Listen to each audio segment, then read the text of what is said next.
Hey everybody, Adam Walsh Photographist back with you for another episode of Straight Talk on Photography. Thanks for joining me, and I know 2 videos in like a month, what's going to happen? Maybe the world's going to end. Hell, maybe it is, I don't know. Anyway, what are we talking about today? I thought I'd make a quick video on something that kind of gets overlooked in the photography business, and that is how to keep your cameras charged when you're away, well, from anywhere to charge it for a while. The best thing to do is use battery packs. That's what I use, or power banks as they call them in the industry, and they are exactly what they sound like. It's really just a battery that you take with you that you can charge shit on. I know it's about that complicated, but there are a few things you need to look for in a power bank if you are a photographer and are going to be using that to charge your cameras or your camera batteries when you really need it. The first and maybe the most important thing you need to figure out is, do you need a power bank in the first place?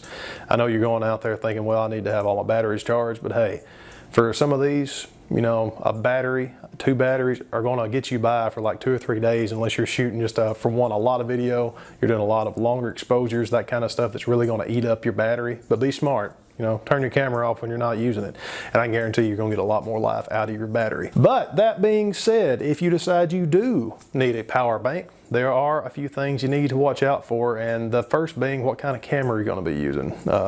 Really, it comes down to energy, and the different types of cameras are going to use energy differently. For example, my trusty A7R, this is a little Mark I version, it has what is called an electronic viewfinder. That means the viewfinder is not optical. It runs just like an LCD, so that's going to eat up a lot more battery. I can't get quite as much out of this battery as I could, say, a Canon. This is, I think, my, 7D Mark I, yeah, old guy. But this one has just the regular mirror SLR, so it doesn't have the electronic viewfinder, so it doesn't use as much battery. I can get maybe 2 or 3 times more battery life out of this one than I can with the Sony. No judgment on either one, you know. I love them both equally. The next thing you need to consider is how many devices you're going to be charging at once. Are you going to be just charging your camera?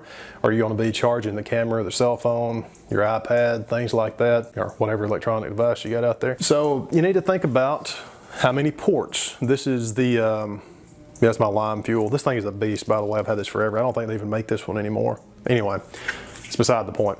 But as you can see here, this one has 2 separate charging ports.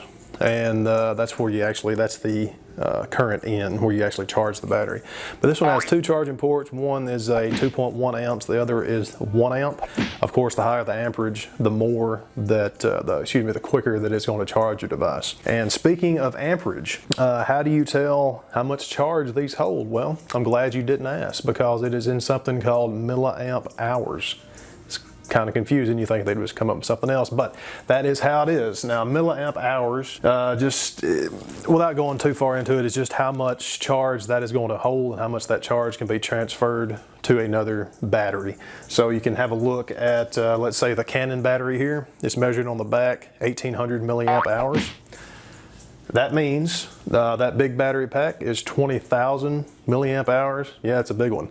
So, you know, do the math, 1800 into 20. It'll give you how many approximate charges you can get for this one battery out of one charge on your power pack. Keep in mind that's going to be an estimate, because you're going to lose some stuff to heat. You know, I'm sure the pull of the moon, whatever it is going to actually affect the total charge, but it'll give you a rough estimate. And now, when you're thinking about milliamp hours again, look at this little guy. It is 2,600 milliamp hours. So you're looking at not quite 2 charges off of this one. For that same Canon battery that we're looking at there, as opposed to, like I said, you know, quite a few charges with the big one. Thirdly, let's talk about weight. Downside to having big charge is usually big weight and big size. Things are getting a lot better nowadays. You know, stuff is just shrinking all the time. The technology is improving like everything else. That 20,000 milliamp power pack, it weighs about a pound. The smaller one weighs like 3 ounces. The trade-off, not a lot of weight. You can stick that one in your pocket because it's really small, but it may charge that camera battery, you know, once, maybe half a charge on your cell phone, depending on what you have there. But, you know, I can take the big one out and literally do whatever I want, you know, share it with people, that kind of thing.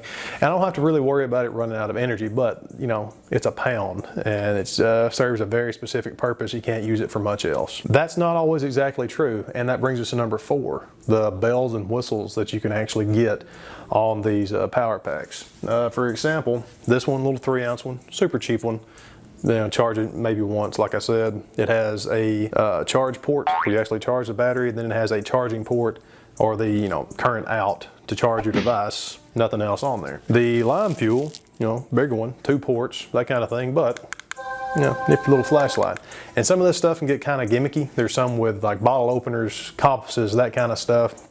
I'm not Iron Man, but the flashlight does come in handy. So if you have one that has a flashlight on it, I think you're gonna get some use out of it. What else can I tell you about the exciting world of battery packs in the wild? I guess that's really it. So when you're checking for a battery pack or a power bank, whatever you want to call it, first decide, do you really need it?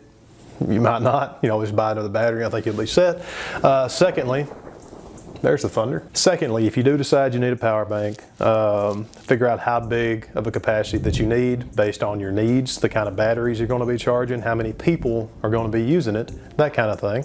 Don't carry more than you need. Thirdly, check to see what kind. Oh, you don't like the thunder, baby? My dog doesn't like the thunder.